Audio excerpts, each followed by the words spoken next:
ట్రంప్‌కి Nobel బహుమతి వచ్చేసిందండి.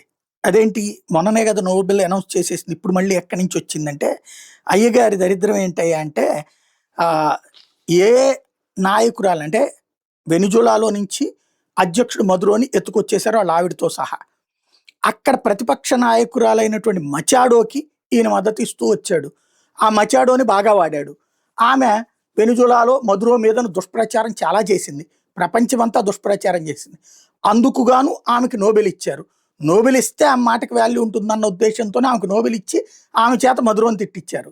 తీరా చూస్తే అంతర్జాతీయంగా మదురో పేరు చెడగొట్టడానికి ఆవిడ ఉపయోగపడింది తప్పించి, వెనిజులాలో ప్రజలు మాత్రం మదురోని కాదనుకోలేదు. అతన్నే ఎన్నుకున్నారు. ఆ ఎన్నిక మీద కూడా తప్పుడు ప్రచారం చేయడంలో మచాడో ఉపయోగపడింది. ఇప్పుడు ఆ మచాడో మొన్న ఇతన్ని ఎత్తుకుపోయిన తర్వాత మచాడో నాయకత్వం వహిస్తానంటే ఆమెను వద్దన్నాడు. పోనీ ప్రతిపక్ష నాయకుడు నాయకత్వం వహిస్తానంటే వద్దన్నాడు. చివరికి ఏమైంది? ఎవరైతే మదురో వాళ్ళ అసిస్టెంటే ఇప్పుడు అక్కడ ప్రెసిడెంట్ అయింది. ఇంకొక వైపున వాళ్ళ కొడుకు దూకుడుగా వెళ్తున్నాడు.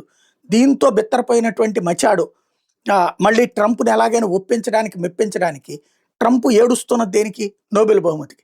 అయ్యా నువ్వు ఏడవబాక, నాకొచ్చిన నోబెల్ నీకిచ్చినట్టే, నువ్వు మా వెనిజులాని కాపాడేసావు. ఎవరు చెప్పాలి అది? అక్కడ ప్రజలు చెప్పాలా? అక్కడ ఉన్నట్టు ప్రజలు తిరగబడట్లేదు మదురోకి వ్యతిరేకంగా. తిరగబడింది ఇక్కడ మన రాహుల్ గాంధీ లాంటిదనమాట మచాడో. మన రాహుల్ గాంధీకి కూడా రేపో మాపో నోబెల్ బహుమతి ఇస్తారని శాంతి కోసం పాటుపడుతున్నాడనేసి. ఇప్పుడు ఆ మచాడోకి వచ్చేటప్పటికి తనకొచ్చిన నోబెల్ బహుమతిని ట్రంప్‌కి ఇచ్చిందంట. ట్రంప్ పిచ్చోళ్ళలాగా అది చేత్తో తీసుకొని సంబరపడుతున్నాడంటే ఏమనాలా?